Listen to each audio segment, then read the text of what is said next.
இப்போ பார்த்தீங்கன்னா ஒரு டிஜிட்டல் பாம் கலரிமெண்ட்டு. ஸோ இது வந்து அட்வான்ஸ் ரிசர்ச் இன்ஸ்ட்ருமெண்ட் அப்படிங்கிற ஒரு கம்பெனியோடது. ஸோ இதில் பார்த்தீங்கன்னா பிரிண்டரே ஒர்க் ஆகலை, உள்ள டிஸ்பிளே வரல, ஹேங் ஆகின மாதிரி அப்படியே நின்றுச்சுன்னு சொல்லிட்டு சர்வீஸ் பண்ணுறது. இப்போ நம்ம எல்லா ஒர்க்கும் முடிச்சுட்டு இப்போ ஃபைனல் டெஸ்டிங்கில் இருக்கோம். ஸோ இப்போ பார்த்தீங்கன்னா இன்ஸ்ட்ருமெண்ட் ஆன் பண்ணுறேன். ஸோ அட்வான்ஸ் ரிசர்ச் இன்ஸ்ட்ருமெண்ட்ஸ் கம்பெனியில் வந்துட்டு மெயின் டிஸ்பிளே வந்துச்சு. இதில் ஃபஸ்ட்டு காமிக்கிறது வந்து ப்ரெசன்ட் ரூம் டெம்பரேச்சரு, இது வந்து டைமரு, இது வந்து பிரிண்டர் ஆன் ஆஃபு, இது வந்து ஸ்டிரர் ஆன் ஆஃபு, இது வந்து டைம் ஸ்டார்ட் பண்ணுறது. ஸோ கீபேடில் பார்த்தீங்கன்னா இது வந்து என்டர் கீ ப்ரெஸ் பண்ணி ஹோல்டு பண்ணிங்க அப்படின்னா பிரிண்டர் டிலே டைம் வரும். ஸோ இது வந்து எத்தனை செகண்ட்ஸ் ஒன்ஸ் வந்து பிரிண்டர் எனேபிள் ஆகணும்னு போட்டிருக்கு. ஸோ இது மோஸ்ட்லி வந்து 10 செகண்ட்ஸ் போட்டுக்கலாம். ஏன்னா இது வந்து பாம் கிலோமீட்டர் பொறுத்தவரை மோஸ்ட்லி மேக்ஸிமம் போகிறதே பார்த்தீங்கன்னா 2 to 3 டிகிரி தான் ரைஸ் ஆகும்.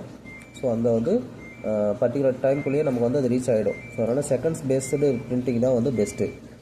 ஸோ அதே போல் பிரிண்டர் ஆன் ஆஃப் பண்ண வேணும்னா நான் டைரெக்டாக நோட் பண்ணிக்கிறேன்னா பிரிண்டர் ஆஃப் பண்ணிக்கலாம். இந்த பட்டனை ப்ரெஸ் பண்ணிங்கன்னா பிரிண்டர் ஆஃப் ஆகும், இன்னொரு டைம் ஆன் ஆகும். அதே போல் ஸ்டிரர் ஆன் ஆஃபு, சாரி இங்கே இருக்குன்னா இங்கே இருக்கு பாருங்க,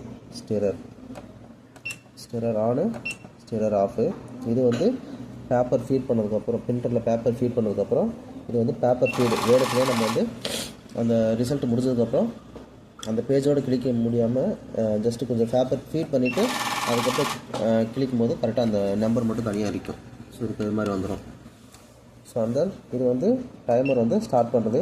இது வந்து எஸ்டிஆர்னால் ஸ்டார்ட் ஆகிடும். மறுபடியும் ஒரு டைம் ப்ரெஸ் பண்ணால் டைமர் ஸ்டாப் ஆகிடும், ரீசெட்டு. ஸோ அந்த இது வந்து ரூம் டெம்பரேச்சரில் இருக்கிறத வந்து ப்ராசஸ் ஸ்டார்ட் பண்ணும்போது 0 பண்ணுறதுக்கு. ஸோ அப்போ தான் வந்து ரைசிங் டெம்பரேச்சர் மட்டும் செக் பண்ண முடியும்.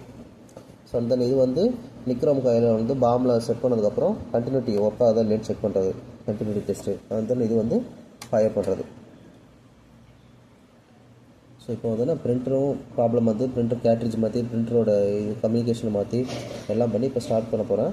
ஸோ இப்போ ப்ராசஸ் ஸ்டார்ட் பண்ணிட்டேன். ஸோ இதுக்கு வந்து நான் டிஃபால்ட்டாக 5 to 10 செகண்ட்ஸ் ஒன்ஸ் வந்து நான் ஃபிக்ஸ் பண்ணியிருக்கேன்.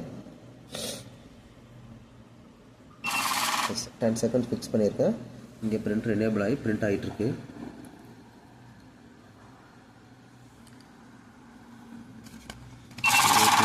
டெஸ்ட் பண்ணது இப்போ வந்து மல்டி பிரிண்ட் வருது பாருங்கள்.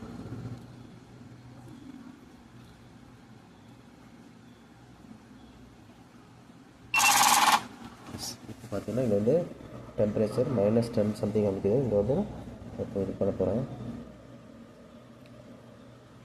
ஸோ கையில் வந்துருக்கேன். இங்கே டெம்பரேச்சர் ரைஸ் ஆகி அது பிரிண்ட் ஆகும்.